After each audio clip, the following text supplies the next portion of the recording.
Oya mwanangu, mimi nakushauri kitu kimoja. Kama kuna rafiki yako ambaye kukualika nyumbani kwake ukaenda kumtembelea, akaukaribisha nyumbani kwake, alafu ukafika nyumbani kwake ukakuta kuna dalili yote ya uchafu, yaani kwa mfano ukafika ukakuta kama kwenye viti, makochi, nini, kuna vumbi, yaani pale keleki, vitu viko shagala bagala, yaani ukaona ile mndani hapako sawa, hapajapangwa vizuri, ukagundua kuna uchafu mwingi kama vile buibui nini, yani vitu viko ovyo, vitu haviko katika mpangilio, vitu viko vichafu. Ukiona tu dalili yote kwamba kuna uchafu katika nyumba ambayo mwanao umekaribisha au rafiki yako au ndugu yako, basi nakushauri kwenye hiyo nyumba usirudi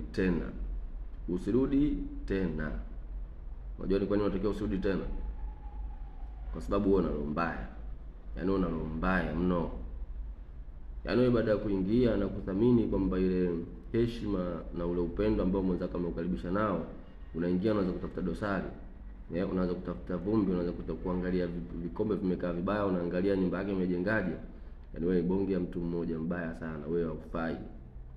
Wewe haufai hata kidogo. Kwa hiyo usepa zako na usirudi tena katika hiyo nyumba, kwa sababu wewe una roho mbaya.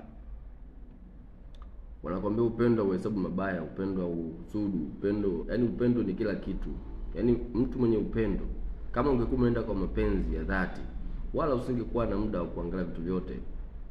Wewe ambacho ungekiona ni care na upendo na kujisikia raha kuwa katika ile nyumba aliyokukaribisha rafiki yako au ndugu yako.